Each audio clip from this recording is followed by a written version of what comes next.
Hey hey hey, salut, j'espère que vous allez bien.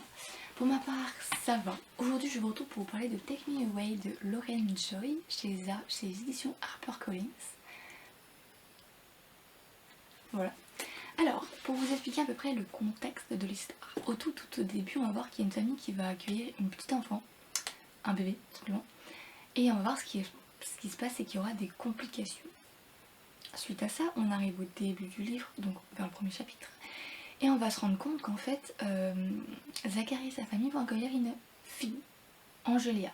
Et suite à avoir son prénom, on va relier le prénom au tout début du livre. Et on va comprendre certaines choses. Enfin pas tout, mais juste savoir que c'est elle, quoi. À savoir que on va voir leur cohabitation à tous les deux, à Angélia et à Zacharie.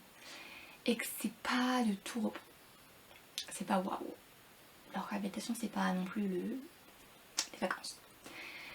On va voir que Angélia va devoir aller, donc déjà elle va vivre avec Zacharie dans la maison, dans la même école et dans la même classe que Zacharie. Donc il va devoir rester tout le temps avec elle. On va voir surtout au fur et à mesure des chapitres comment ça va se passer entre les deux, que ce soit avec Zacharie ou même avec la famille de Zacharie tout simplement, avec les Prims. On va voir comment ça va se passer, la cohabitation, ce qui va arriver, comment elle va réagir, etc. etc. Et on va voir que tout au long du livre, Zacharie va changer. Voilà. Mais il faut voir aussi qu'à l'école, ce n'est pas exactement pareil, enfin c'est pas simple non plus, quoi. Voilà. Il y a des gens qui ne sont pas là pour lui faciliter la tâche et la vie, on va dire. Mais ce qui est, c'est que Angélia a vécu beaucoup de choses dans sa vie, énormément de choses, que ça soit physique ou psychologique, mais pour autant elle arrive à faire changer les gens. Et ça c'est juste génial, elle est très courageuse et super forte par rapport à tout ce qu'elle a vécu. On va voir que Zacharie et beaucoup de monde vont changer à son contact au fur et à mesure du livre. On va voir la relation entre Zacharie et Angélia, tout simplement.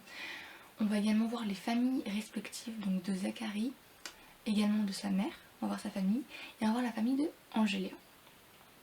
Et on va voir aussi les événements qui se sont passés dans sa vie, Angélia, quand elle était enfant et quand elle était dans sa vie, on va voir ce qui s'est passé. Et vraiment, elle en a vécu des trucs juste horribles, qu'aucun enfant ne devrait vivre. Et tout ça parce que il s'est passé quelque chose dans sa vie dont elle n'est pas coupable, mais que la personne lui a mis sur le dos, quoi. Ce qui fait qu'elle morfle en fait, tout simplement. Elle a une vie horrible que aucun enfant ne devrait avoir. Et en fait, on va vraiment voir ça au fur et à mesure du livre, en fait, ce qui va se passer. Et on va voir aussi qu'il y a un événement qui va se passer pendant un repas. Et encore une fois, on dit que la vie s'acharne sur Angélia, parce que ce qui lui arrive, vraiment, c'est horrible.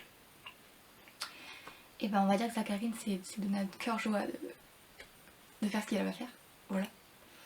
On va vraiment voir plein de sujets différents, que ce soit sur Angélia ou sur la vie de Zacharie, ou même sur Angélia. On va vraiment voir les différents trucs, etc. Et que leur vie n'est pas totalement différente, qu'elle est plutôt similaire en fait. Tout simplement. Et en gros, voilà. Donc je sais pas ce que je pourrais dire de plus. Je pense que j'ai à peu près tout dit, j'ai pas une trop spoiler non plus, donc je vous laisserai voir ma chronique que je vous mettrai en barre d'infos de toute manière, vous inquiétez pas, je vous mettrai tout en barre d'infos comme d'habitude. J'espère que cette vidéo vous aura plu, qu'elle aura pas été trop compliquée à comprendre et surtout que j'ai pas fait trop de bric-à-brac, qu'elle aura été quand même compréhensible, voilà, et qu'elle vous a plu aussi. Voilà, bref, je vais vous laisser sur cette note. Au passage aussi, j'ai cette vidéo qui arrive, mais de base avant j'avais lu 2 autres livres, un avec un point de vue omniscient, donc général, et un autre qui était un thriller. Dans les deux cas, j'ai lu le début du livre, je n'ai jamais réussi à le terminer. Donc voilà pourquoi je suis très contente de revenir, même si vous n'allez pas vraiment voir la différence. Donc voilà, j'espère que ça va vous plaire et que vous allez toujours bien au passage. Je vous fais des gros bisous et je vous dis à la prochaine. Salut, à bientôt, bisous.